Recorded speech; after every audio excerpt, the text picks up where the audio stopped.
السلام عليكم ورحمة الله وبركاته. نحمده ونستعينه ونستغفره ونعوذ بالله من شرور أنفسنا ومن سيئات أعمالنا. من يهده الله فلا مضل له ومن يضلل فلا هادي له. وأشهد أن لا إله إلا الله وحده لا شريك له. وأشهد أن محمدا عبده ورسوله. اللهم صل على محمد وعلى آل محمد كما صليت على إبراهيم وعلى آل إبراهيم إنك حميد مجيد. اللهم بارك على محمد وعلى آل محمد كما باركت على إبراهيم وعلى آل إبراهيم إنك حميد مجيد. أما بعد فإن أصدق الحديث كتاب الله وخير الهدي هدي محمد صلى الله عليه وسلم وشر الأمور محدثاتها وكل محدثة بدعة وكل بدعة ضلالة وكل ضلالة في النار. يا أيها الذين آمنوا اتقوا الله حق تقاته ولا تموتن إلا وأنتم مسلمون. ആദരണീയരായ സത്യവിശ്വാസികളെ, വിശ്വാസിനികളെ, അല്ലാഹു സുബ്ഹാനഹു വ തആലയുടെ നിയമനിർദ്ദേശങ്ങൾ പാലിച്ചുകൊണ്ട് ജീവിക്കുവാൻ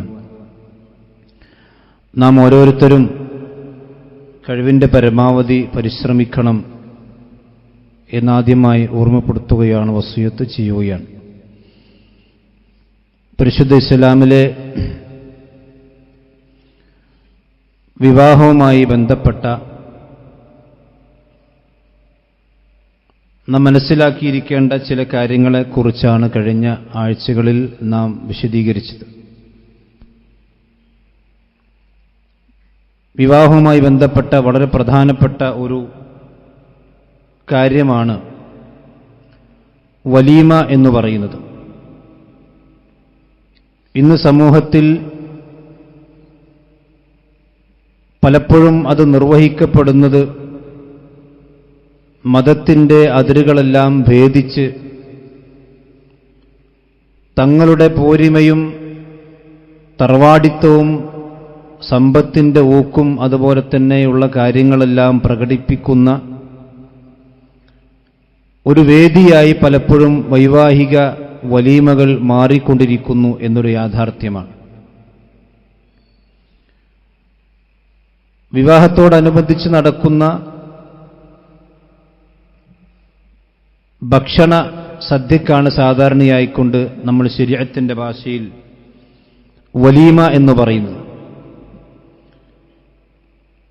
അതിൻ്റെ വിധി മഹാനായ ഇബ്നു ഉസൈമീൻ റഹ്മത്തുള്ളാഹി അലൈഹി വിശദീകരിച്ചത്, അഥവാ ഒരു നിക്കാഹ് കഴിഞ്ഞാൽ അതിനോടനുബന്ധിച്ചുകൊണ്ടൊരു ഭക്ഷണം നൽകുക എന്ന് പറഞ്ഞാൽ ഫഇന്നഹാ വാജിബ, അത് നിർബന്ധമാണ്. പക്ഷെ എല്ലാവർക്കും ഒരുപോലെയല്ല.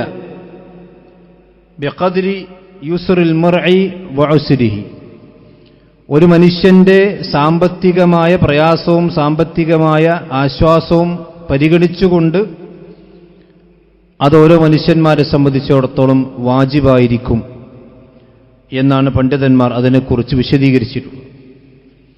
മഹാനായ അബ്ദുറഹ്മാൻ ഇബ്നു ഔഫ് റളിയല്ലാഹു അൻഹു, അദ്ദേഹത്തെ നബി സല്ലല്ലാഹു അലൈഹി വസല്ലം ഒരിക്കൽ പള്ളിയിൽ വെച്ച് കണ്ടുമുട്ടിയപ്പോൾ ഒരു സുഗന്ധം പൂശിയതിന്റെ അടയാളം തന്റെ വസ്ത്രത്തിൽ കണ്ട അബ്ദുറഹ്മാൻ ഇബ്നു ഔഫിനോട് നബി സല്ലല്ലാഹു അലൈഹി വസല്ലം ചോദിച്ചു, മാ ഹാദാ യാ അബ്ദുറഹ്മാൻ, അബ്ദുറഹ്മാനെ, നിങ്ങളുടെ വസ്ത്രത്തിൽ കാണുന്ന പതിവിന് വിപരീതമായി എന്നും കാണാത്തൊരു നല്ല സുഗന്ധത്തിന്റെ അടയാളം കാണുന്നുണ്ടല്ലോ നിങ്ങളുടെ വസ്ത്രത്തിൽ.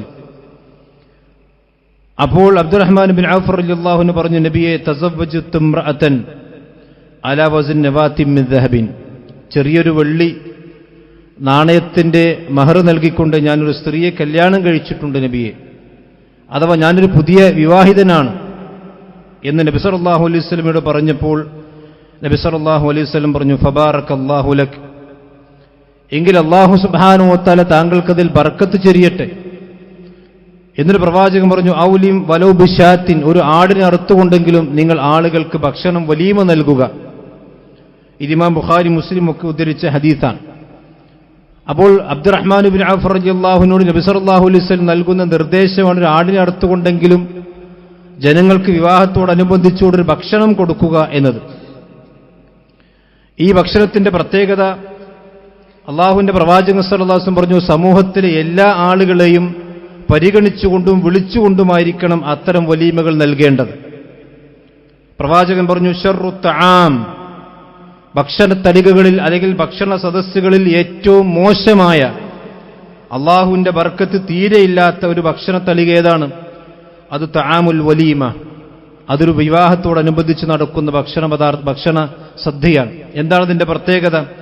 യുദ്ആ ലഹൽ അഗ്നിയാ വയുത്റകുൽ ഫുഖറ, അതിലേക്ക് സമ്പന്നന്മാരായ ആളുകളെ, തറവാടിത്വവും സമൂഹത്തിൽ ഉന്നതരായ ആളുകളെ മാത്രം വിളിച്ച് ഫക്കീറന്മാരെ അവഗണിച്ചുകൊണ്ട് നടത്തുന്ന വിവാഹ സദ്യ ഉണ്ടെങ്കിൽ ആ വിവാഹ സദ്യയാണ് ഭക്ഷണത്തളികകളിലും അല്ലെങ്കിൽ ഭക്ഷണ വിഭവങ്ങളിലും ഏറ്റവും മോശമായത് എന്ന് നബി സല്ലല്ലാഹു അലൈഹി വസല്ലം പഠിപ്പിക്കുകയാണ്.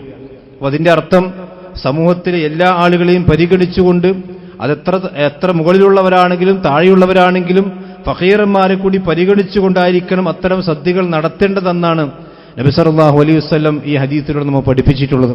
മാത്രവുമല്ല, അങ്ങനൊരു സദ്യയിലേക്ക് ക്ഷണം ലഭിച്ചാൽ, ഒരു വിശ്വാസിയായ മനുഷ്യൻ തന്റെ മകന്റെയോ അല്ലെങ്കിൽ തന്റെയോ അല്ലെങ്കിൽ തന്റെ മക്കളുടെയോ കല്യാണത്തിന് വേണ്ടി ഒരാൾ ക്ഷണിച്ചാൽ ആ ക്ഷണം സ്വീകരിക്കൽ അയാളെ സംബന്ധിച്ചിടത്തോളം മറ്റു തടസ്സങ്ങളൊന്നുമില്ലെങ്കിൽ നിർബന്ധമാണ് എന്നാണ് പ്രവാചകൻ പഠിപ്പിക്കുന്ന ഹദീസിൽ കാണാം. ഇദാ ദുഇയ അഹദുക്കും, നിങ്ങൾ ആരെങ്കിലും ഒരു വലീമയിലേക്ക് ക്ഷണിക്കപ്പെട്ട് കഴിഞ്ഞാൽ ഫല്യജിബ്, നിങ്ങൾ അവന് നിർബന്ധമായി കൊണ്ടും ഉത്തരം കൊടുക്കണം. വൈൻ കാന സ്വായിമൻ, ഇനി വല്ല സുന്നത്ത് നോമ്പുകൾ എടുത്ത മനുഷ്യനാണെങ്കിൽ അവൻ എന്ത് ചെയ്യട്ടെ? അവൻ അല്ലാഹു സുബ്ഹാനഹു ഫല്യുസല്ലി, ആ മനുഷ്യന് വേണ്ടി, ആ വിവാഹിതരാകുന്ന ആളുകൾക്ക് വേണ്ടി അവൻ പ്രാർത്ഥിക്കട്ടെ. ഇനി വൈൻ കാന മുഫ്തിറൻ, ഇനി നോമ്പുകാരനല്ല എങ്കിൽ അവൻ ഫല്യുതഇം, അവന്റെ ഭക്ഷണം കഴിക്കട്ടെ എന്ന. എന്നാലും ആ വിവാഹത്തിൽ പങ്കെടുക്കുകയും അതിന്റെ ചടങ്ങുകൾക്ക് സാക്ഷിയാവുകയും വേണം എന്നാണ് നബി സല്ലല്ലാഹു അലൈഹി വസല്ലം പഠിപ്പിച്ചിട്ടുള്ളത്. ഇതാണ് ഇസ്ലാമിൽ ഉള്ള വലീമയുടെ രൂപം എന്ന് പറഞ്ഞാൽ, അള്ളാഹുവിന്റെ പ്രവാചകൻ സല്ലല്ലാഹു അലൈഹി വസല്ലം പഠിപ്പിച്ചതുപോലെ പ്രവാചകരും അവിടുത്തെ വിവാഹങ്ങളിലൊക്കെ വലീമകൾ പലപ്പോഴും സംഘടിപ്പിച്ചിട്ടുണ്ട് എന്ന് മാത്രമല്ല, നബി സല്ലല്ലാഹു അലൈഹി വസല്ലം സഹാബത്തിനൊക്കെ വിളിച്ചുകൊണ്ട് ഭക്ഷണം കൊടുത്തിട്ടുമുണ്ട്. പക്ഷേ ഇതിന്റെ പേരിൽ ഇന്ന് സമൂഹത്തിൽ നടന്നുകൊണ്ടിരിക്കുന്ന കാര്യങ്ങൾ ഇതിൽ നിന്നെല്ലാം ഭിന്നമായി, ഞാൻ നേരത്തെ സൂചിപ്പിച്ചതുപോലെ തങ്ങളുടെ ആഠ്യത്തരവും അതുപോലെ തന്നെ തങ്ങളുടെ തറവാടിത്തവും അതുപോലെ തന്നെ എല്ലാം കാണിക്കാൻ വേണ്ടിയുള്ള ഒരു പ്രകടനമാണ് പലപ്പോഴും ഇത്തരം വലീമകളിലൂടെ നടന്നുകൊണ്ടിരിക്കുന്നത്. മാത്രമല്ല, ഇത്തരം അണിയിച്ചൊരുക്കപ്പെടുന്ന വധുവിനെയും അതുപോലെ തന്നെ മറ്റു സ്ത്രീകളെയും എല്ലാം ഒരു പ്രദർശന വസ്തുവായി വെക്കുകയും അവർ സ്റ്റേജിൽ കയറി എന്തൊക്കെ കൂത്താട്ടങ്ങളാണ് പലപ്പോഴും മുസ്ലിം സമുദായത്തിൽ ഈ വലീമയുടെ സുന്നത്തിന്റെ പേരിൽ നടന്നുകൊണ്ടിരിക്കുന്നത്. നിങ്ങൾ ആലോചിച്ച് നോക്കണം. ഒരു ഫോട്ടോഗ്രാഫർ ഉണ്ടെങ്കിൽ ആ ഫോട്ടോഗ്രാഫറാണ് തീരുമാനിക്കുക എങ്ങനെയാണ് വധു നിൽക്കേണ്ടത്, എങ്ങനെയാണ് വധുവും വരനും നിൽക്കേണ്ടതും അണിഞ്ഞൊരുങ്ങേണ്ടതും, എങ്ങനെയാണ് ജനങ്ങളുടെ മുമ്പിൽ പൊട്ടന്മാരെ പോലെ തിരിഞ്ഞു കളിക്കേണ്ടതും എന്നെല്ലാം ഫോട്ടോഗ്രാഫർമാർ തീരുമാനിക്കുന്ന രൂപത്തിലേക്ക് പലപ്പോഴും മുസ്ലിം സമുദായത്തിന്റെ ഇത്തരം മഹനീയമായ സദസ്സുകൾ പോലും അധപ്പതിച്ചുകൊണ്ടിരിക്കുന്നു എന്നുള്ളത് നമുക്ക് കാണാൻ കഴിയുന്ന, എല്ലാവർക്കും അറിയുന്ന വസ്തുതയാണ്. ഇതൊക്കെ ഇല്ലെങ്കിൽ, ഇത്തരം അഴിഞ്ഞാട്ടങ്ങളും കൂത്താട്ടങ്ങളും പേക്കൂത്തുകളും ഒന്നും കല്യാണത്തില്ലെങ്കിൽ അതിനെന്തൊരു പോരായ്മയാണ്, അതൊന്നും നമ്മുടെ സ്റ്റാറ്റസിന് യോജിച്ചതല്ല എന്ന രീതിയിലേക്ക് പലപ്പോഴും ആളുകളുടെ മനസ്സിനെ ഇബ്ലീസ് മാറ്റിക്കൊണ്ടിരിക്കുന്നു. സഹോദരന്മാരൊന്നും ഉണ്ടാകാൻ പാടില്ല. അള്ളാഹുവിന്റെ പ്രവാചകൻ സല്ലല്ലാഹു അലൈഹി വസല്ലം കല്യാണം കഴിച്ചിട്ടുണ്ട്, റസൂലുള്ളാഹിന്റെ സഹാബത്ത് കല്യാണം കഴിച്ചിട്ടുണ്ട്. ഒരുപക്ഷെ നമ്മുടെ സാഹചര്യമായിരിക്കില്ല അവർക്കുണ്ടാകും. എന്നാലും ഇസ്ലാം അനുവദിച്ച രൂപത്തിലുള്ള കല്യാണങ്ങൾ എമ്പാടും സമൂഹത്തിൽ നടക്കുന്നുണ്ട്. അതിലൊക്കെ നമുക്ക് മാതൃകയുണ്ട്. കല്യാണത്തോടനുബന്ധിച്ചുകൊണ്ട് തന്നെ പാട്ടിന്റെയും മ്യൂസിക്കിന്റെയും ഒക്കെ അകമ്പടികൾ ഉണ്ടാകാറുണ്ട്. അതുപോലെ തന്നെ പടക്കം പൊട്ടിക്കുന്ന രീതിയുണ്ട്. എത്രത്തോളം ചോദിച്ചാൽ നമുക്കറിയാം, മുസ്ലിം സമുദായത്തിൽ നടക്കുന്ന കല്യാണങ്ങളിൽ, വിവാഹ സദ്യകളിൽ പോലും പരസ്പരം അടികൾ നടക്കുന്ന, ആ വിവാഹ ബന്ധങ്ങളെ പോലും സാരമായി കൊണ്ട് ബാധിക്കുന്ന രീതിയിലുള്ള കോലാഹലങ്ങളും പേക്കൂത്തുകളും സമൂഹത്തിൽ ഈ ഒരു വലീമയുടെ പേരിൽ സംഭവിച്ചുകൊണ്ടിരിക്കുന്നുണ്ട് എന്നുള്ളത് പലപ്പോഴും നമ്മൾ കാണാതിരുന്നുകൂടാ. എന്നാൽ ഇസ്ലാം അനുവദിച്ച രീതിയിൽ കല്യാണവുമായിക്കൊണ്ട് ബന്ധപ്പെട്ട ചില കാര്യങ്ങളുണ്ട്. അപ്പോൾ പ്രത്യേകിച്ചും ചെറിയ പെൺകുട്ടികളാണെങ്കിൽ അവർക്ക് കല്യാണത്തോടനുബന്ധിച്ചുകൊണ്ട് ദഫ് കൊണ്ട് തന്നെ പാട്ടുപാടാം എന്ന് ഇസ്ലാമിൽ അനുവാദമുണ്ട്. പലപ്പോഴും ഈ അനുവാദത്തിൻ്റെയൊക്കെ മറവിൽ അനുവാദത്തിൻ്റെയൊക്കെ അതിരുകൾ ഭേദിച്ചുകൊണ്ടാണ് പലപ്പോഴും പോകാറുള്ളത്. അതുപോലെ തന്നെ സ്ത്രീകൾ മാത്രമുള്ള സദസ്സുകളാണെങ്കിൽ സ്ത്രീകൾക്ക് പാട്ടുപാടാം, കൈകൊട്ടാം. അതേ സമയത്ത് എല്ലാവരും അന്യപുരുഷന്മാരും അതുപോലെ തന്നെ എല്ലാവരും ഒരുമിച്ച് കൂടുന്ന സ്റ്റേജിലും വേദിയിലും കയറിയിട്ട് ഒരിക്കലും കാണിക്കാൻ പാടില്ലാത്ത പേക്കൂത്തുകളൊക്കെ അരങ്ങേറുകയും അതിനെ ഒരു ഫാഷനായിക്കൊണ്ട് കൊണ്ടു നടക്കുകയും ചെയ്യുന്ന രീതി അതൊരിക്കലും സഹോദരന്മാരെ ഉണ്ടാകാൻ പാടുള്ളതെന്ന് കൃത്യമായി നമ്മൾ മനസ്സിലാക്കണം.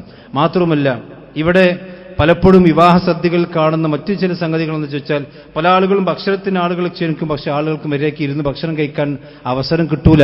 അതിൽ പലപ്പോഴും നിന്നുകൊണ്ട് ഭക്ഷണം കൊടുക്കുന്ന രീതി പലപ്പോഴും ഈ ബൊഫേ സിസ്റ്റമൊക്കെ പല സ്ഥലങ്ങളിൽ കാണാൻ കഴിയും. ഇരുത്തിയിട്ട് ഭക്ഷണം കൊടുക്കാനുള്ള സംവിധാനങ്ങൾ ഉണ്ടാകണം. അതുപോലെ തന്നെ ഇപ്പോൾ കാണുന്ന രീതി, പണ്ടൊക്കെ നമ്മുടെ കല്യാണങ്ങളിൽ ആണുങ്ങൾക്കും പെണ്ണുങ്ങൾക്കും വേറെയായിരുന്നു ഭക്ഷണത്തിന്റെ സ്ഥലങ്ങളും അതുപോലെ തന്നെ കാര്യങ്ങളൊക്കെ ഉണ്ടായിരുന്നു. ഇന്നതെല്ലാം മാറി വന്ന് ആണുങ്ങളും പെണ്ണുങ്ങളും ഒന്നിച്ചിരിക്കും, അതുപോലെ തന്നെ ആണുങ്ങൾക്ക് പെണ്ണുങ്ങളും പെണ്ണുങ്ങൾ ആണുങ്ങൾക്കും ഒക്കെ സർവീസ് ചെയ്യുന്ന പല രീതികളിലേക്കും ഇന്ന് സമൂഹത്തിൽ മാറ്റം വന്നുകൊണ്ടിരിക്കുകയാണ്. സഹോദരൻ, ഇതൊക്കെ നമുക്ക് ഒഴിവാക്കാൻ കഴിയുന്ന കാര്യങ്ങളാണ്. ഇതൊന്നും ഇല്ലാതെയും നല്ല നിലക്ക് കല്യാണങ്ങൾ സമൂഹത്തിൽ നടക്കുന്നുണ്ട്, നടക്കേണ്ടതാണ്, നടക്കുകയും ചെയ്യും. പക്ഷെ നമ്മളെ സംബന്ധിച്ചിടത്തോളം ഇത് നാടോടുമ്പോൾ നടുവേ ഓടുക എന്ന രീതി പലപ്പോഴും സമൂഹത്തിൽ എല്ലാവരും കണ്ടുകൊണ്ടിരിക്കുന്നുണ്ട്. അതുകൊണ്ട് തന്നെ ആണും പെണ്ണും കൂടിക്കലരുന്ന, പ്രത്യേകിച്ചും സ്ത്രീകളുമായിക്കൊണ്ടുള്ള കല്യാണത്തിൻ്റെ ഒക്കെ ഡ്രസ്സൊക്കെ വളരെ മോശമായിക്കൊണ്ടിരിക്കുന്ന അവസ്ഥയിലാണ്. ഇതൊക്കെ കൃത്യമായിക്കൊണ്ട് മറ സ്വീകരിച്ചുകൊണ്ട് തന്നെയായിരിക്കണം ഏത് ചടങ്ങിലെന്ന പോലെ തന്നെയും കല്യാണത്തിന്റെ ചടങ്ങിലും അത് സംഘടിപ്പിക്കേണ്ടത്. അതുപോലെ തന്നെ ഇസ്ലാമിനെ സംബന്ധിച്ചിടത്തോളം ഒരു മുസ്ലിമിന്റെ കല്യാണത്തിൽ മാത്രമല്ല ഒരു അമുസ്ലിമിന്റെ വിവാഹത്തിലും പങ്കെടുക്കുന്നതുകൊണ്ട് ഇസ്ലാമികമായിക്കൊണ്ട് വിരോധമില്ല. അതേസമയത്ത് ഒരു മുസ്ലിം കല്യാണത്തിന് ക്ഷണിച്ചാൽ അത് സ്വീകരിക്കൽ തടസ്സങ്ങളിൽ നിർബന്ധമായിരിക്കും. അതേസമയത്ത് ഒരു അമുസ്ലിമിനെ സംബന്ധിച്ചോളം നിർബന്ധമായിരിക്കുകയില്ല, എന്നാലും അവന് കല്യാണത്തിൽ പങ്കെടുക്കാം. കാരണം അമുസ്ലിമീങ്ങൾ തമ്മിൽ നടക്കുന്ന വിവാഹമാണെങ്കിലും ആ വിവാഹത്തെ ഇസ്ലാം വിവാഹമായിക്കൊണ്ട് തന്നെയാണ് പരിഗണിച്ചിട്ടുള്ളത്. അതിന് വ്യഭിചാരമായിക്കൊണ്ടല്ല ഇസ്ലാം പരിഗണിച്ചിട്ടുള്ളത്. ഇപ്പൊ രണ്ട് അമുസ്ലിമീങ്ങളായ ദമ്പതിമാർ, ഭാര്യയും ഭർത്താവും രണ്ടുപേരും ഒന്നിച്ച് ഇസ്ലാമിലേക്ക് കടന്നു വന്നാൽ അവർക്ക് പിന്നെ വിവാഹബന്ധം പുതുക്കേണ്ടതില്ല. അവർ ഇസ്ലാമിനും ദമ്പതിമാർ തന്നെയാണ്. അതുകൊണ്ടാണ് ഇസ്ലാമിന്റെ കൊടിയ ശത്രുവായ അബൂലഹബിനെ കുറിച്ച് സൂറത്തും ലഹബിൽ അല്ലാഹു സുബ്ഹാനഹു വ തആല പറഞ്ഞപ്പോൾ, അബൂലഹബിന്റെ ഭാര്യയെക്കുറിച്ച് പറഞ്ഞപ്പോൾ വംറഅതുഹു ഹമ്മാലത്തുൽ ഹതബ്, വിറക് ചുമട്ടുകാരിയായ അവന്റെ ഭാര്യ എന്നാണ് അല്ലാഹു സുബ്ഹാനഹു വ തആല പ്രയോഗിച്ചിരിക്കുന്നത്. അഥവാ അബൂലഹബ് ഇസ്ലാമികമായിക്കൊണ്ട് ഇസ്ലാമിക ശരീഅത്തനുസരിച്ചുകൊണ്ട് കല്യാണം കഴിച്ച ഒരു മനുഷ്യനല്ല, അയാൾ കാഫിറാണ്, ഇസ്ലാമിൽ കാലാകാലം ശപിക്കപ്പെടുന്ന വ്യക്തിയാണ്. പക്ഷെ അയാളുടെ വിവാഹത്തെ പോലും ഇസ്ലാം വിവാഹമായിക്കൊണ്ട് പരിഗണിക്കുകയും അവന്റെ ഭാര്യ, അവന്റെ വെപ്പാട്ടി എന്ന് പറയാതെ അവന്റെ ഭാര്യ എന്നാണ് ഇസ്ലാം അവിടെ പ്രയോഗിച്ചിട്ടുള്ളത്. അതുകൊണ്ട് തന്നെ ഒരു പരസ്പരമായ കരാറിന്റെ അടിസ്ഥാനത്തിൽ നടക്കുന്ന രീതിയിലുള്ള വിവാഹങ്ങൾ, അത് ഏത് അന്യമതസ്ഥരുടാണെങ്കിലും അത് ഇസ്ലാം വിവാഹമായിക്കൊണ്ട് തന്നെ മനസ്സിലാക്കിയിട്ടുണ്ട്. ഇവിടെ നമ്മൾ മനസ്സിലാക്കേണ്ടത് ശരി, വലീമയുമായി ബന്ധപ്പെട്ടുകൊണ്ട് ഇന്ന് സമൂഹത്തിൽ കാണുന്ന ഏറ്റവും വലിയ പ്രയാസം എന്താ ചോദിച്ചാൽ, പലപ്പോഴും ഈ വധുവിനെ അണിയിച്ചൊരുക്കുകയും ആ അണിയിച്ചൊരുക്കി അതിനൊരു പ്രദർശന വസ്തുവായി സ്റ്റേജിൽ കയറ്റുകയും ഒരിക്കലും പാടില്ലാത്ത രൂപത്തിലുള്ള മേക്കപ്പുകളും കാര്യങ്ങളും എല്ലാം അണിയിച്ചൊരുക്കി ഉണ്ടാകും. ഒരു ബൊമ്മനെ പോലെ ഇങ്ങനെ സ്റ്റേജിൽ അവതരിപ്പിക്കും. ആ പെണ്ണിനെ സംബന്ധിച്ചിടത്തോളം ഈ മേക്കപ്പിന്റെ ആധിക്യം കൊണ്ട് ഒന്നും ഒന്നെടുക്കാൻ കഴിയില്ല. അഥവാ ഇനി ഒന്ന് പോയിട്ടുണ്ടെങ്കിൽ തന്നെ ഒന്നും എടുക്കാൻ കഴിയില്ല, നിസ്കരിക്കാൻ കഴിയില്ല. അങ്ങനെ പ്രയാസത്തിനുമേൽ പ്രയാസം. ഈ നിസ്കാരം പോയാലും പാടില്ല, ആടുകളുടെ മുമ്പിൽ ഒന്ന് ചമഞ്ഞു നിൽക്കണമെന്ന ചിന്തയുണ്ടെങ്കിൽ സഹോദരന്മാർ, അതൊന്നും നമ്മുടെ വൈവാഹിക ജീവിതത്തിൽ ഒരു ബർക്കത്ത് വരൂല. ബാറക്കല്ലാഹു ലക ബാറക അലൈക വജമഅ ബൈനകുമാ ഫീ ഖൈർ എന്നാണ് വിവാഹത്തിന്റെ സദസ്സിൽ വെച്ചുകൊണ്ട് പ്രാർത്ഥിക്കേണ്ടത്. എന്താ അതിന്റെ അർത്ഥം? ഈ തോന്നിവാസങ്ങൾക്ക് അള്ളാഹിന്റെ ബർക്കത്ത് തരണമെന്നാണോ? ഒരിക്കലും അങ്ങനെയല്ലല്ലോ. അങ്ങനെ പ്രാർത്ഥിക്കാനും പാടില്ല.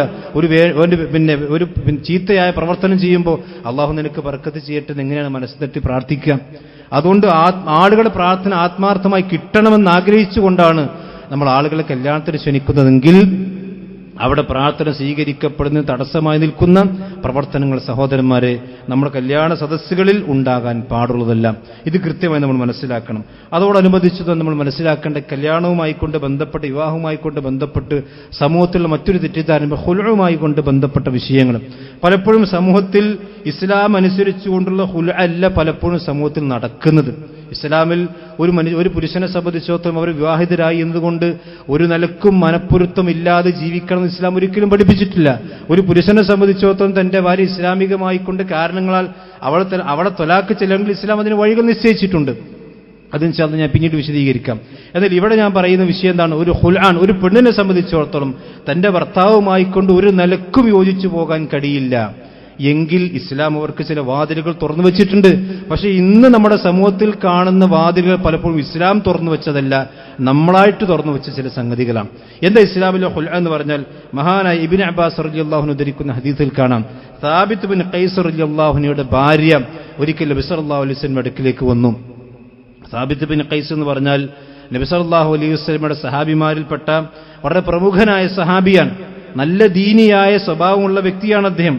എന്ന് മാത്രമല്ല, വിശുദ്ധ ഖുർആൻ സൂറത്ത് ഹുജറാത്തിന്റെ യാ അയ്യുഹല്ലദീന ആമനൂ ലാ തർഫഉ അസ്വാതക്കും ഫൗഖ സൗത്തിൻ നബി എന്ന ആയത്തിറങ്ങിയപ്പോൾ അള്ളാഹുവിന്റെ വിശ്വാസികളെ നിങ്ങൾ ഒരിക്കലും അള്ളാഹുവിന്റെ പ്രവാചകന്റെ ശബ്ദത്തേക്കാൾ നിങ്ങളുടെ ശബ്ദം ഉയർത്തരുത്. റസൂലുള്ളാഹിന്റെ സദസ്സിൽ സംസാരിക്കുമ്പോൾ നിങ്ങൾ ശബ്ദമുയർത്തി സംസാരിക്കരുതെന്ന് പറഞ്ഞതിന്റെ പേരിൽ ഈ സാബിത്ത് ബിൻ ഖൈസ് റളിയല്ലാഹു അൻഹു അദ്ദേഹത്തിന്റെ ഒച്ചക്കൊരു വലിയ ഒച്ചയായിരുന്നു. അദ്ദേഹം പള്ളിയിലേക്ക് വരാതെയായി. അപ്പൊ നബി സല്ലല്ലാഹു അലൈഹി വസല്ലം അദ്ദേഹത്തെ പറ്റി അന്വേഷിച്ചു. അപ്പൊ കാരണം മനസ്സിലായത്, ഇദ്ദേഹത്തിന്റെ ശബ്ദം വലുതായത് കൊണ്ട് അദ്ദേഹത്തെ സംബന്ധിച്ചാണോ ഈ ആയത്തിറങ്ങിയത് എന്ന പേടിയിൽ പ്രവാചകന്റെ സദസ്സിലേക്ക് അദ്ദേഹം വരാതെയായി. അപ്പൊ നബി സല്ലല്ലാഹു അലൈഹി വസല്ലം അദ്ദേഹത്തോട് പറഞ്ഞു, ഇന്നക ലസ്ത കദാലിക്, എന്ന സാബിത്തെ ഈ ആയത്ത് നിന്നെ പറ്റിയല്ല, ഇത് താങ്കളെ പറ്റിയല്ല. ഇന്നക തഈശു ഹമീദൻ, നീ സ്തുത്യർഹമായ ജീവിതം നയിക്കുന്ന വ്യക്തിയായിരിക്കും. അതുപോലെ തന്നെ വതുഖ്തൽ ഷഹീദൻ, ഇസ്ലാമിന്റെ മാർഗത്തിൽ രക്തസാക്ഷിയായിക്കൊണ്ട് കൊല്ലപ്പെടുന്ന വ്യക്തിയായിരിക്കും. വതദ്ഖുലുൽ ജന്ന, നീ സ്വർഗത്തിലേക്ക് പ്രവേശിക്കുന്ന വ്യക്തിയായിരിക്കും. അത്രയും മഹത്വമുള്ള സഹാബിയാണ് സാബിത്ത് ബിൻ ഖൈസ് റളിയല്ലാഹു അൻഹു. ആ സാബിത്ത് ബിൻ ഖൈസ് റളിയല്ലാഹു അൻഹുവിന്റെ ഭാര്യ നബി സല്ലല്ലാഹു അലൈഹി വസല്ലമിന്റെ അടുക്കലേക്ക് വന്നുകൊണ്ട് പറയാണ്, റസൂലേ മാ ഉഈബു അലൈഹി ഫീ ഖുൽഖിൻ വലാ ദീനിൻ, റസൂലേ എനിക്ക് സാബിത്ത് ബിൻ ഖൈസുമായി കൊണ്ട് യോജിച്ചു പോകാൻ കഴിയണില്ല. കാരണം അദ്ദേഹത്തിന്റെ ദീനിനെ സംബന്ധിച്ചോ അദ്ദേഹത്തിന്റെ സ്വഭാവത്തെ സംബന്ധിച്ചോ എനിക്ക് യാതൊരു പരാതിയുമില്ല. എന്തായിരുന്നു പിന്നെ പരാതി? കാരണം അദ്ദേഹത്തെ സംബന്ധിച്ചിടത്തോളം ഹദീസിൽ കാണാം, കാന ദമീമൻ, അദ്ദേഹം ഒട്ടും ഭംഗിയില്ലാത്ത ഒരു രൂപത്തിലുള്ള ഒരു സഹാബിയായിരുന്നു. എന്ന് പറഞ്ഞാൽ അദ്ദേഹത്തിന്റെ സ്വഭാവവും അതുപോലെ തന്നെ ദീനുമൊക്കെ നല്ലതാണെങ്കിലും പക്ഷെ അദ്ദേഹത്തിന്റെ ശാരീരികമായിട്ടുള്ള സവിശേഷതകൾ ഒരു ആകർഷണീയത്വമില്ലാത്ത രീതിയായിരുന്നു. അതുകൊണ്ട് തന്നെ അദ്ദേഹത്തിന്റെ ഭാര്യയ്ക്ക് ഇതൊരിക്കലും സഹിച്ചു പോകാൻ കഴിയുന്നില്ല. അദ്ദേഹത്തിനെ സംബന്ധിച്ചിടത്തോളം നബി സല്ലല്ലാഹു അലൈഹി വസല്ലം അടുക്കൽ വന്നുകൊണ്ട് വലാകിന്നി അക്റഹുൽ കുഫ്ര ബിൽ ഇസ്ലാം, അള്ളാഹുവിന്റെ പ്രവാചകരെ ഒരു ഭർത്താവിനെ അനുസരിക്കാതിരിക്കുക, ഭർത്താവിന് അനിഷ്ടം കാണിക്കുക എന്നുള്ളത് കുഫ്റുൽ അശീറാണല്ലോ, ഭർത്താവിനോട് നന്ദികേടാണല്ലോ. അത് ഞാൻ ഭയപ്പെടുന്നത് കൊണ്ട് എനിക്കൊരു പരിഹാരം ഉണ്ടാക്കി തരണം എന്ന് നബി സല്ലല്ലാഹു അലൈഹി വസല്ലമിന്റെ അടുക്കൽ വന്നുകൊണ്ട് സാബിത്ത് ബിൻ ഖൈസ് റളിയല്ലാഹു അൻഹുവിന്റെ ഭാര്യ പറയാണ്. അപ്പൊ നബി സല്ലല്ലാഹു അലൈഹി വസല്ലമ ആ പെണ്ണിനോട് ചോദിക്കുന്നു, ആ തറുദ്ദീന അലൈഹി ഹദീഖതഹു, നിനക്ക് തന്ന മഹർ, സാബിത്ത് നിനക്ക് തന്നൊരു മഹറുണ്ട്, അത് ആ തോട്ടമാണ്, ആ തോട്ടം നീ തിരിച്ചു കൊടുക്കാൻ തയ്യാറുണ്ടോ? ആ പെണ്ണ് പറഞ്ഞു, നഅം, ഞാൻ തിരിച്ചു കൊടുക്കാം. നഅം മാത്രമല്ല, അതിനേക്കാൾ കൂടുതൽ വേണമെങ്കിൽ കൊടുക്കാം. അപ്പൊ നബി സല്ലല്ലാഹു അലൈഹി വസല്ലം സാബിത്ത് ബിൻ ഖൈസിനോട് പറഞ്ഞു, ഇഖ്ബിലിൽ ഹദിയ അൽ ഹദീഖ, നീ ആ മഹറായി കൊടുത്തിരിക്കുന്ന ആ തോട്ടം നീ തിരിച്ചു സ്വീകരിക്കുക. ഏതൊരു വത്തല്ലിഖഹ, നീ അവളെ ത്വലാഖ് ചെല്ലുക, തത്ലീഖതൻ, ഒരു ത്വലാഖ്. അപ്പൊ ഖുൽഅ എന്ന് പറഞ്ഞ ചില ആളുകൾ മനസ്സിലാക്കിയിരിക്കുന്നത് വെച്ചാൽ പെണ്ണങ്ങടെ ഭർത്താവിനെ ഒഴിവാക്കുക, അങ്ങനല്ല. പെണ്ണ് ഒരു ഹാക്കിമിന്റെ അടുക്കൽ ചെന്നോ അല്ലെങ്കിൽ ഇസ്ലാമികമായിക്കൊണ്ട് ഒരു ഖാദി സ്ഥാനത്തിരിക്കുന്ന വ്യക്തിയുടെ അടുക്കൽ ചെന്നോ എനിക്ക് ഭർത്താവിന്റെ അടുക്കൽ നിങ്ങൾ ത്വലാഖ് വാങ്ങി തരണം എന്നാവശ്യപ്പെടലാണ്. എന്നിട്ട് ആ മഹർ തിരിച്ചു കൊടുത്ത് മഹർ സ്വീകരിച്ചുകൊണ്ട് ഭർത്താവ് ചെയ്യുന്ന ത്വലാഖിനെയാണ് ഖുൽഅ എന്ന് പറയാ. ഇപ്പൊ ഈ ഖുൽഅലും യഥാർത്ഥത്തിൽ ഭർത്താവാണ് ഖുൽഅ പിന്നെ ത്വലാഖ് ചെല്ലേണ്ടത്. പലപ്പോഴും ഇന്ന് നടക്കുന്ന ഇസ്ലാമിൽ നടക്കുന്ന രീതികൾ അങ്ങനെയല്ല. ഇത് വിശുദ്ധ ഖുർആൻ വളരെ കൃത്യമായി കൊണ്ട് പഠിപ്പിച്ചിട്ടുണ്ട്. ഇൻ ഖിഫ്തും അല്ലാ യുഖീമ ഹുദൂദല്ലാഹ്, ഭാര്യയും ഭർത്താവും തമ്മിൽ അള്ളാഹുവിന്റെ ഹുദൂദുകൾ, അള്ളാഹുവിന്റെ കൽപ്പനകൾ പാലിച്ചുകൊണ്ട് ജീവിക്കാൻ അവർക്ക് സാധിക്കുകയില്ല എന്നവർ ഭയപ്പെട്ടു കഴിഞ്ഞാൽ ഫലാ ജുനാഹ അലൈഹിമ ഫീമ ഇഫ്തദത് ബിഹി, അവർക്കൊരു ഫിദിയ സ്വീകരിച്ചുകൊണ്ട്, അഥവാ ഭർത്താവ് ഭാര്യയിൽ നിന്നൊരു ഫിദിയ സ്വീകരിച്ചുകൊണ്ട് അഥവാ മഹർ തിരിച്ചു വാങ്ങിക്കൊണ്ട് അവർക്ക് തമ്മിൽ പിരിയുന്നതിനുകൊണ്ട് യാതൊരു വിരോധവുമില്ല. തിൽക ഹുദൂദുല്ലാഹ്, അത് അള്ളാഹുവിന്റെ വിധികളാണ്. ഫലാ തഅതദുഹ, ആ വിധികൾ നിങ്ങൾ ലംഘിക്കാൻ പാടില്ല. അപ്പൊ സഹോദരന്മാർ, ഇതാണ് ഇസ്ലാമികമായൊരു ഖുൽഅ എന്ന് പറഞ്ഞാൽ. അഥവാ മഹർ തിരിച്ചു കൊടുത്ത് ഭർത്താവിനോട് ഭാര്യ എന്നെ ത്വലാഖ് ചെല്ലണം എന്ന് ആവശ്യപ്പെടുക. അതേസമയത്ത് ഈ ത്വലാഖ് ചെല്ലൽ ആവശ്യപ്പെടൽ ഒരു ഇസ്ലാമികമല്ലാത്ത കാര്യത്തിനും അള്ളാഹുവിന്റെ തൃപ്തിയില്ലാത്ത കാര്യത്തിനും അതുപോലെ തന്നെ ഇസ്ലാം അനുവദിച്ചതല്ലാത്തൊരു കാര്യത്തിനുമാണെങ്കിൽ ഒരിക്കലും ആ പെണ്ണിനെ സംബന്ധിച്ചോ അത് ചെയ്യാൻ പാടില്ല. പ്രവാചകൻ പറഞ്ഞു, മൻ സഅലത സൗജഹ ത്വലാഖ മിൻ ഗൈരി ബഅസിൻ, ഒരു കാരണവുമില്ലാതെ, ഒരു പ്രത്യേകിച്ച് ശർഈയായിട്ട് മഖ്ബൂലായ പരിഗണിക്കപ്പെടാവുന്ന ഒരു കാരണവുമില്ലാതെ ഒരു ഭർത്താവിനോട് ഒരു ഭാര്യ ത്വലാഖിനെ ചോദിച്ചാൽ ഫഹറാമുൻ അലൈഹാ റായിഹത്തുൽ ജന്ന, അവർക്ക് സ്വർഗത്തിന്റെ വാസന പോലും ഹറാമായിരിക്കും. സ്വർഗം മാത്രമല്ല, ആ സ്വർഗത്തിന്റെ വാസന പോലും ഹറാമായിരിക്കും. പ്രവാചകൻ പറഞ്ഞു, 400 വർഷക്കാലത്തെ വഴിദൂരം സഞ്ചരിച്ചാലെത്തുന്ന അത്രയും സുഗന്ധപൂരിതമാണ് സ്വർഗത്തിന്റെ വാസന. ആ വാസന പോലും ഈ ഭർത്താവിനോട് അന്യായമായിക്കൂടെ തലാഖ് ആവശ്യപ്പെട്ട പെണ്ണിന് ലഭിക്കുകയില്ല എന്ന് അള്ളാഹുവിന്റെ പ്രവാചകൻ സല്ലല്ലാഹു അലൈഹി വസല്ലം പഠിപ്പിക്കാൻ. ഇപ്പൊ സാബിത്ത് ബിൻ ഖൈസ് റളിയല്ലാഹു അൻഹുവിന്റെ അങ്ങനെ അദ്ദേഹം ഖുൽഅ നടത്തി. എന്നിട്ട് ആ സാബിത്ത് ബിൻ ഖൈസ് റളിയല്ലാഹുവിന്റെ ഭാര്യയോട് പ്രവാചകൻ പറഞ്ഞു, നീ ഒരു ഹൈല് കാലഘട്ടം, അഥവാ ഒരു മെൻസസ് പീരിയഡാണ് നിന്റെ ഹൈല്. കാരണം ത്വലാഖ് ചെല്ലപ്പെട്ടാൽ 3 മാസക്കാലം അവരിദ്ധയിരിക്കണം. പക്ഷേ ഖുൽഅ ആണെങ്കിൽ ഭർത്താവിനോട് അങ്ങോട്ട് ആവശ്യപ്പെട്ടുകൊണ്ട് നടത്തിയ ത്വലാഖാണെങ്കിൽ ഒരു ഹൈല് കാലഘട്ടം ത്വലാഖ് പിന്നെ ഇദ്ദയിരുന്നാൽ മതി. ഇതാണ് ഇസ്ലാമിൽ ഖുൽഅ. പക്ഷേ ഇന്ന് നമ്മുടെ നടക്കുന്ന, ഇപ്പൊ നിങ്ങൾ കോടതികളും ഏതെങ്കിലും മുസ്ലിം കേസുകളൊക്കെ എടുക്കുന്ന വക്കീലെടുത്ത് പോയി ചോദിച്ചു നോക്കി, ഇന്ന് മുസ്ലിം സമുദായത്തിൽ നടക്കുന്ന 90% ഖുൽഅകളും ഇതിന് വിപരീതമാണ്. എന്നിട്ട് ഈ ഖുൽഅ ഞാൻ വാങ്ങി എന്ന് പറയും. കാരണം ഈ ഖുൽഅ നടത്തേണ്ടത് ഒന്നുകിൽ ഞാൻ പറഞ്ഞു ഇസ്ലാമികമായി കൊണ്ടുള്ള ഹാക്കിമാണ്, ഭരണാധികാരിയാണ്, അതല്ലെങ്കിൽ ഇസ്ലാമികമായിട്ടുള്ള ഖാദിയാണ് ആ ഖുൽഅ നടത്തി കൊടുക്കേണ്ടത്. പക്ഷെ ഇന്ന് നമ്മുടെ കോടതികളിൽ ഖുൽഅന് പോയാൽ പിന്നെ കോടതിയിൽ ഖുൽഅ കിട്ടും. അത് നമ്മുടെ നാട്ടിൽ കേസും കൂട്ടും നടത്താതിരിക്കുമ്പോൾ ആ കേസിന് തടസ്സമായി നിൽക്കുന്ന രീതിയിലുള്ള ഒരു ഖുൽഅ ആയിക്കൊണ്ട് പരിഗണിക്കാമെന്നല്ലാതെ ആ ഖുൽഅ വെച്ചിട്ട് ഇസ്ലാമികമായി കൊണ്ട് ഒരു വിവാഹത്തിൽ, രണ്ടാമത്തെ കല്യാണത്തിന് ഒരിക്കലും സഹോദരന്മാരെ പാടുള്ളതല്ല. പക്ഷെ ഞാൻ പറഞ്ഞതുപോലെ 90% കല്യാണങ്ങളും ഇപ്പൊ ഇങ്ങനെ നടക്കണത്. നിങ്ങൾ മുസ്ലിം വക്കീലന്മാരോട് ചോദിച്ചു നോക്കി. കാരണം ആളുകൾക്ക് ഈ വിഷയം അറിയില്ല, ദീനിയായിക്കൊണ്ട് അറിയില്ല. കാരണം വെച്ചാൽ ഒരു ഇസ്ലാമികമായിക്കൊണ്ട് മഹർ തിരിച്ചു കൊടുത്ത് പിന്നെ ഖാദിയുടെ നേതൃത്വത്തിൽ ഇസ്ലാമിക രാജ്യമാണെങ്കിൽ അവിടുത്തെ മഹ്കമകൾ, കോടതികൾ അത് നിർവഹിക്കണം. ആ കോടതികളില്ലെങ്കിൽ ഷെയ്ഖ് ഇബ്നു ബാസ് റഹ്മത്തുള്ളാഹി അലൈഹി പറഞ്ഞു, ഒരു കോടതികളില്ലാത്ത സ്ഥലങ്ങളിൽ എന്താ ചെയ്യേണ്ടത്? ഫഇന്ന ജമാഅത്തുൽ മുസ്ലിമീൻ യഖൂമൂന മഖാമഹും, ഒരു ഇസ്ലാമിക സംഘടന ഉണ്ട്, അല്ലെങ്കിൽ പണ്ഡിത സഭ ഉണ്ട്.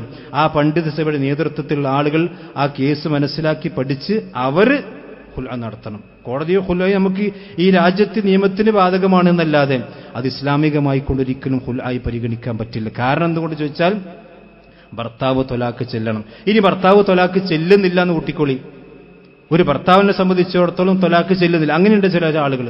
കഴിഞ്ഞ 2 ആഴ്ച മുമ്പ് എന്നോട് നമ്മുടെ അറിയുന്നൊരു സുഹൃത്ത് വിളിച്ചിട്ട് ഫോണിൽ പറഞ്ഞു, ഇങ്ങനൊരു പ്രശ്നമുണ്ട്. എന്താ പ്രശ്നം? അതായത് ഭാര്യയും ഭർത്താവും തമ്മിൽ പലപ്പോഴും വിവാഹം കഴിഞ്ഞിട്ട് വർഷങ്ങളോളം കഴിഞ്ഞിട്ടും ഭർത്താവിനെ സംബന്ധിച്ചൊന്നും ലൈംഗികമായ ശേഷിയില്ലാത്തത് കൊണ്ട് തന്നെ പല പ്രയാസങ്ങളുണ്ട്. അപ്പൊ ഈ ഭാര്യ കുറേ കാലം ക്ഷമിച്ചു, പക്ഷേ ഭർത്താവിനോട് ഇപ്പോൾ തലാഖ് ചെയ്യാൻ ആവശ്യപ്പെട്ടിട്ട് ഭർത്താവ് ഒഴിവാക്കുന്ന, ഞാൻ കേസ് കൊടുക്കുന്ന പറയണത്. നിങ്ങൾ ആലോചിച്ച് നോക്കണം. ഇതൊന്നും ഒരിക്കലും ഉണ്ടാകാൻ പാടില്ല സഹോദരന്മാരെ. ഏറ്റവും അടിസ്ഥാനപരമായി നമ്മൾ മനസ്സിലാക്കേണ്ടത്, നമ്മൾ തമ്മിലുള്ള വൈവാഹിക ബന്ധങ്ങളിലുള്ള പ്രശ്നങ്ങളെ ഒരിക്കലും നമ്മൾ 100% കോടതികളിലേക്ക് വലിച്ചഴക്കാതിരിക്കാൻ നമ്മളെല്ലാവരും ശ്രദ്ധിക്കണം. കാരണം നിങ്ങൾ ഇന്ന് കുടുംബ കോടതിയിൽ പോയി നോക്കി കാണാം, മുസ്ലിം സമുദായത്തിന്റെ ദുരവസ്ഥയും ഈ പിഞ്ചു പൈതങ്ങളുടെയൊക്കെ ദുരവസ്ഥ കുടുംബ കോടതികളിൽ നിന്ന് ഒരു ദിവസം പോയി ഒക്കെ കാണാൻ കഴിയും. അന്യായമായി വാശിക്കും വക്കാണത്തിനും കുടുംബ കോടതികളിൽ കേസുമായി കിടന്നാണ്. അത് കളവിന്റെ മേൽ കളവ് പറഞ്ഞ് ആ കളവിന് കള്ളസാക്ഷി നിന്ന് ആ കള്ളക്കേസ് ജയിക്കാൻ വേണ്ടി വീണ്ടും കള്ളക്കേസ് വേറെ കൊടുത്ത് എന്തൊക്കെ നൂലാമാലകളാണ്. ഇസ്ലാം അനുവദിച്ച വാതിൽ, ഒരു ഭാര്യ ശർഈയായ കാരണത്തിന് നമ്മോട് തലാഖ് ചെല്ലാൻ ആവശ്യപ്പെട്ടാൽ അത് തലാഖ് ചൊല്ലിക്കൊടുക്കുക. അതല്ലെങ്കിൽ ശർഈയായ കാരണത്തിനല്ലെങ്കിൽ ആ പെണ്ണ് ദുനിയാവിലും അനുഭവിക്കും, ആഖിറത്തിലും അനുഭവിക്കും. പക്ഷെ അതിന്റെ പേരിൽ മാനസികമായി കൊണ്ട് കേസും കൂട്ടുമായി കൊണ്ട് പോകരുത്. അതുകൊണ്ട് ഞാൻ പറഞ്ഞതിന് ചുരുക്കത്തേ ഉള്ളൂ, ഇസ്ലാമികമായി കൊണ്ടുള്ള എന്ന് പറഞ്ഞ ഇതാണ്. മാത്രവുമല്ല അവിടെ നമ്മൾ മനസ്സിലാക്കണം, ഒരു ഇദ്ദയുടെ കാലഘട്ടം, അവിടെ ഇദ്ദ എന്ന് പറഞ്ഞാൽ ഒരു മെൻസസ് പീരീഡാണ്. അതിന് എത്ര കാലം വിട്ടുനിന്ന് ഭാര്യയും ഭർത്താവുമാണെങ്കിലും ഈ ഖുൽഅ നേടിക്കഴിഞ്ഞാൽ അവർ ഒരു മാസക്കാലം, ഒരു മെൻസസ് പീരീഡ് എന്തായിരുന്നാലും അവരെ സംബന്ധിച്ചിടത്തോളം ഇദ്ദയിരിക്കൽ നിർബന്ധമാകുന്നത് കൃത്യമായി നമ്മൾ മനസ്സിലാക്കണം. ഇതാണ് ഇസ്ലാമികമായിട്ടുള്ളത്. അപ്പോൾ കോടതിയിൽ നിന്ന് നമ്മൾ ഈ ഖുൽഅ വാങ്ങിയിട്ട് കൊണ്ടുവരികയാണെങ്കിലും ഇസ്ലാമികമായിക്കൊണ്ട് ഏതെങ്കിലും ഒരു സംഘടനയുടെയോ അതിൽ ഏതെങ്കിലും ഖാദിയുടെയോ ഒക്കെ നേതൃത്വത്തിലാണ് ആ ഖുൽഅ നടത്തേണ്ടത്. വദാലിക അൽ ഹാക്കിം, ഏതുപോലെ ഹാക്കിമുൽ ജാമിഉൽ കബീർ വമസ്ഊൽ മർക്കസുൽ ഇസ്ലാമി ഒരു ഇസ്ലാമിക സംഘടന ഉണ്ട്, അല്ലെങ്കിൽ ഇസ്ലാമിക സെന്റർ ഉണ്ട്, അതിൻ്റെയൊക്കെ മസ്ഊലിയത്തിന്റെ ഇസ്ലാമികമായിക്കൊണ്ടുള്ള ഒരു ഖാദിയും ആളായിരിക്കണം നിർവഹിക്കേണ്ടത്. കാരണം ലിഅന്നഹു ബിമസാബത്തി സുൽത്താൻ, അതൊരു ഇസ്ലാമിക ഭരണാധികാരിയുടെ പവറും ഇസ്ലാമികമായിട്ടുള്ള ഭരണാധികാരിയുടെ സ്ഥാനത്ത് നിൽക്കുന്നവരാണ് എന്നുകൂടി കൃത്യമായിക്കൊണ്ട് ശൈഖ് ഇബ്നു ബാസ് റഹ്മത്തുള്ളാഹി അലൈഹി കൃത്യമായിക്കൊണ്ട് വിശദീകരിച്ചിട്ടുണ്ട്. ഇനി ഈ ഒരു മനുഷ്യൻ ഹുൽഅ നടത്തുമ്പോൾ അവൻ ഞാൻ നിന്നെ തലാക്ക് ചെല്ലിയെന്നോ അല്ലെങ്കിൽ ഹുലു ചെല്ലിയെന്നോ പറഞ്ഞുകൊണ്ട് തലാക്ക് നടത്താം. ഇനി അവരെ സംബന്ധിച്ചിടത്തോളം ആ ഹുൽഅ നടത്തിയ ഒരു പെണ്ണിനെ സംബന്ധിച്ച് വീണ്ടും ആ ഭർത്താവിനെ കല്യാണം കഴിക്കണമെന്ന് ആഗ്രഹമുണ്ടെങ്കിൽ ഇദ്ദയുടെ കാലഘട്ടത്തിലാണെങ്കിൽ പ്രത്യേകിച്ച് നിക്കാഹിന്റെ ആവശ്യമില്ല. അത് കഴിഞ്ഞാൽ ഇദ്ദ ഒരു മാസം കഴിഞ്ഞാൽ വീണ്ടും പുതിയ നിക്കാഹിലൂടെ തന്നെ അവർക്ക് വീണ്ടും ഒന്നിച്ച് ജീവിക്കാൻ സാധിക്കും. പക്ഷെ പലപ്പോഴും ഇതൊന്നുമല്ല സമൂഹത്തിൽ നടക്കുന്നത്. തലാഖിന്റെ വിഷയം ഇതിനേക്കാൾ അപകടകരമാണ്. ഞാൻ പറഞ്ഞു വെച്ചാൽ പ്രത്യേകിച്ചും ഈ കോടതികളിൽ നിന്ന് വാങ്ങുകയും എനിക്ക് തന്നെ വ്യക്തിപരമായി കൊണ്ടറിയുന്ന ചില കേസുകളിൽ ഇങ്ങനെ ഹുൽഅ വാങ്ങി ഇസ്ലാമികമായിക്കൊണ്ട് നടത്താതെ മറ്റൊരാളെ കല്യാണം കഴിച്ചിട്ടുണ്ട്. സഹോദരന്മാരെ, തനിച്ച് വ്യഭിചാരമാണ്, ഒരിക്കലും ചെയ്യാൻ പാടില്ല. അതുകൊണ്ട് നമ്മളൊരു കാര്യത്തിലേക്ക് പ്രവേശിക്കുമ്പോൾ ഇസ്ലാമികമായിക്കൊണ്ടത് വിധിയും കാര്യവും എന്താണെന്ന് മനസ്സിലാക്കി പഠിച്ച് ആ രീതിയിലേക്ക് പ്രവർത്തിക്കണം. അല്ലാഹു സുബ്ഹാനഹു വ തആല അവന്റെ ദീൻ കൂടുതൽ പഠിക്കാനും മനസ്സിലാക്കാനും അതനുസരിച്ചുകൊണ്ട് ജീവിക്കാനും അല്ലാഹു നമുക്ക് നമ്മുടെ കുടുംബത്തിനും തൗഫീഖ് നൽകി അനുഗ്രഹിക്കുമാറാവട്ടെ. ഇന്നൽ ഹംദുലില്ലാഹി വസ്സലാത്തു വസ്സലാമു അലാ റസൂലില്ലാഹി വഅലാ ആലിഹി വസ്ഹാബിഹി അജ്മഈൻ. അമ്മാ ബഅദ്. ഒരിക്കൽ കൂടി അല്ലാഹു സുബ്ഹാനഹു വ തആലയെ സൂക്ഷിച്ചുകൊണ്ട് ജീവിക്കണമെന്ന് എല്ലാവരെയും ഓർമ്മപ്പെടുത്തുകയാണ്. സഫർ മാസത്തിലാണ് നാം ഉള്ളത്. മുഹറം മാസത്തിന്റെ ശേഷം ഹിജ്റ കലണ്ടർ 2ാമത്തെ മാസമാണ് സഫർ മാസം. ഈ മാസവുമായി ബന്ധപ്പെട്ട് ഒരുപാട് തെറ്റിദ്ധാരണകൾ ജാഹിലിയ കാലഘട്ടം മുതൽക്കു തന്നെ ഇസ്ലാമിലുണ്ട്. ജാഹിലിയത്തിന്റെ ഒരു പതിവ് എന്താണെന്ന് ചോദിച്ചാൽ 4 മാസങ്ങൾ യുദ്ധം നിഷിദ്ധമായ മാസങ്ങളായിരുന്നു. അത് ജാഹിലിയ കാലഘട്ടത്തിലും അങ്ങനെ തന്നെയായിരുന്നു. ദുൽഖഅദ, ദുൽഹിജ്ജ, മുഹറം, അതുപോലെ തന്നെ റജബ്, ഇതാണ് 4 മാസങ്ങൾ. പക്ഷെ അറബികൾ ജാഹിലിയത്തിലുള്ള ആളുകളെ സംബന്ധിച്ചിടത്തോളം അവർക്ക് ഈ 3 മാസം തുടർച്ചയായി ദുൽഖഅദ, ദുൽഹിജ്ജ, മുഹറം, ഈ 3 മാസം തുടർച്ചയായിക്കൊണ്ട് യുദ്ധം ചെയ്യാതിരിക്കുക എന്ന് പറഞ്ഞാൽ അവരെ സംബന്ധിച്ചിടത്തോളം ഒരു പ്രയാസം ഉണ്ടാക്കും. അപ്പം അവർ മുഹറം മാസത്തിൽ യുദ്ധം ചെയ്തിട്ട് ആ മുഹറത്തിന്റെ പവിത്രതയെ അവർ ചിലപ്പോൾ സഫറിലേക്ക് കൊണ്ടുവരും. അവർ സ്വന്തം തീരുമാനിക്കുന്ന നിയമം അതാണ് ഇന്നമൻ നസിയു സിയാദത്തും ഫിൽ കുഫർ എന്നൊക്കെ വിശുദ്ധ ഖുർആൻ പറഞ്ഞു. ഈ മാസങ്ങളുടെ പവിത്രതയെ അവരുടെ ഇഷ്ടപ്രകാരം അങ്ങോട്ടും ഇങ്ങോട്ടും മാറ്റിത്തിരിക്കാം. മാത്രമല്ല സഫറിനെ ഒരു നല്ല മാസമായിട്ടല്ല പണ്ട് ചില ആളുകളൊന്നും ഇന്നും നമ്മുടെ സമൂഹത്തിൽ ചില ആളുകൾ മനസ്സിലാക്കുന്നു. സഫർ എന്ന് പറഞ്ഞാൽ എന്തോ ഒരു ദുശകുനാണ്. ഇനി ആ സഫറിന്റെ അവസാനത്തെ ബുധനാഴ്ച, അതിപ്പോൾ ഞങ്ങളുടെ കലണ്ടറിലൊക്കെ എടുത്തു നോക്കിക്കഴിഞ്ഞാൽ നമ്മുടെ സമസ്തന്റെ സഹോദരന്മാർ ഇറക്കുന്ന കലണ്ടറിലൊക്കെ എടുത്തു നോക്കിക്കഴിഞ്ഞാൽ സഫർ മാസത്തിന്റെ അവസാനത്തെ ബുധനാഴ്ച കടുത്ത നഹ്സാണ്. കാരണം എന്താ വെച്ചാൽ 2300ഓളം രോഗങ്ങൾ ഭൂമിയിലേക്ക് അന്ന് ഇറങ്ങും. ഇതാര് പറഞ്ഞതാ? ഇത് നബി സല്ലല്ലാഹു അലൈഹി വസല്ലം പറഞ്ഞതാണെങ്കിൽ ഓക്കെ, പ്രവാചകൻ പറഞ്ഞ ഹദീസിലുണ്ട്. ഒരു കാര്യമുണ്ട്, എന്താ അറിയോ? ഒരു വർഷത്തിൽ ഒരു രാത്രിയിൽ ചില രോഗങ്ങൾ അല്ലാഹു സുബ്ഹാനഹു വ തആല ഭൂമിയിലേക്ക് ഇറക്കും. അത് ഹദീസുള്ള ഇമാം ബുഖാരി ഉദ്ധരിച്ച ഹദീസുള്ള. അതുകൊണ്ട് അത് രാത്രി സമയത്തായിരിക്കും ഇറങ്ങുക. അതുകൊണ്ടാണ് പ്രവാചകൻ സല്ലല്ലാഹു അലൈഹി വസല്ലം പറഞ്ഞത്, നിങ്ങൾ രാത്രിയിൽ ഉറങ്ങാൻ കിടക്കുമ്പോൾ നിങ്ങൾ നിങ്ങളുടെ ഭക്ഷണ പാത്രങ്ങൾ മൂടി വെക്കണം.